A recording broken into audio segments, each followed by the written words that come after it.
Hoy nos vamos a sumergir en una serie de experimentos que, fíjate, casi por accidente, cambiaron para siempre nuestra forma de entender el trabajo.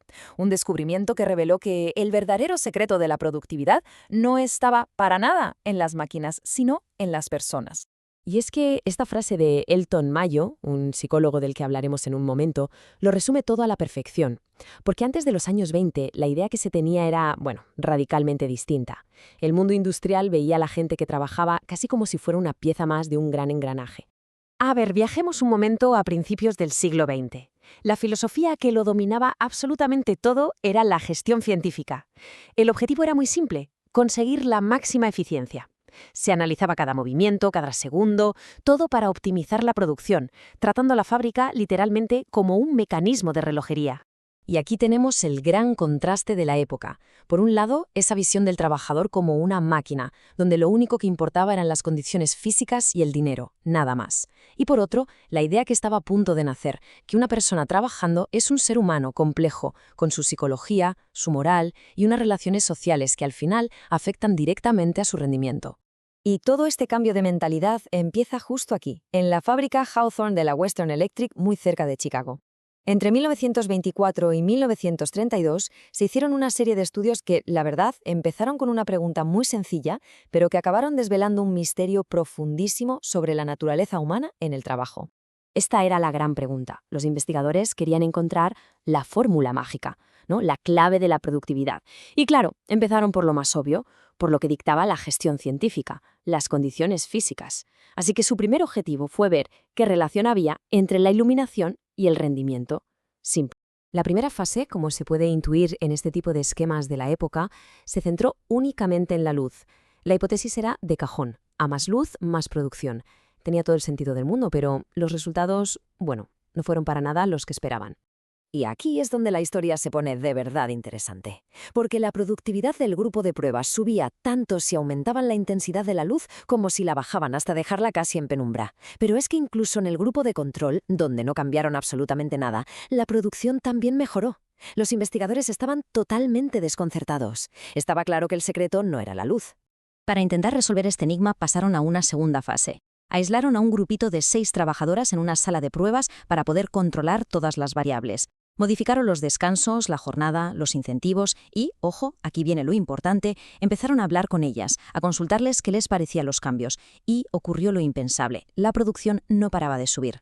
Daba igual que las condiciones mejoraran o volvieran a ser las de antes, el misterio era cada vez más grande. Fue entonces cuando llegó el gran momento, la revelación. Los investigadores se dieron cuenta de que no estaban midiendo el efecto de los cambios físicos, no, estaban presenciando algo mucho más profundo: el poder del factor humano. Y la figura clave para interpretar todo esto fue Elton Mayo, un psicólogo australiano. Él y su equipo entendieron que la respuesta no estaba en las condiciones materiales de la fábrica, sino en la mente y en las emociones de las trabajadoras. Y así nació lo que hoy conocemos como el efecto Hawthorne. El punto crucial es este: el simple hecho de prestar atención a las personas, de hacerlas sentir observadas, especiales, importantes, eso, y no otra cosa, era lo que cambiaba su comportamiento y aumentaba su productividad. No eran los descansos ni las primas, era la atención.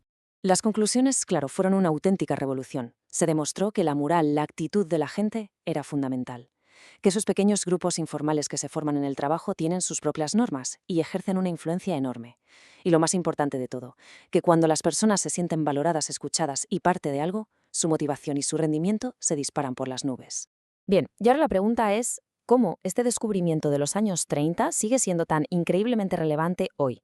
Pues porque el legado de Hawthorne no es una simple anécdota histórica, es ni más ni menos la base de la gestión de personas moderna. Estos experimentos marcaron el pistoletazo de salida de una nueva forma de pensar: la escuela de las relaciones humanas.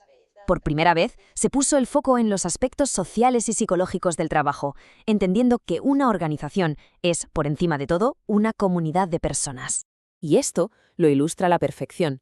Conceptos que hoy nos parecen tan normales como la cultura de empresa, la importancia de construir buenos equipos, los programas para mejorar el compromiso de los empleados, el énfasis en un liderazgo cercano y una comunicación transparente, pues todo, absolutamente todo, tiene sus raíces en aquellas lecciones que se aprendieron en una fábrica de Chicago hace casi un siglo. Eso sí, hay que decir que esta escuela no ha estado exenta de críticas. Como se puede ver en esta tabla, algunos autores argumentaron que todo esto de centrarse en hacer sentir bien a los empleados era en el fondo una forma más sutil y refinada de manipulación. O sea que en lugar de mejorar salarios o repartir el poder, se usaba la psicología para que la gente produjera más por voluntad propia. Un control más sofisticado, pero para algunos igual de efectivo.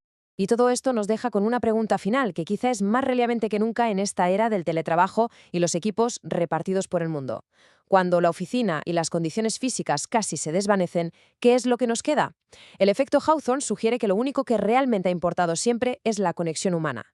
La gran pregunta es, ¿hemos aprendido de verdad esa lección casi 100 años después?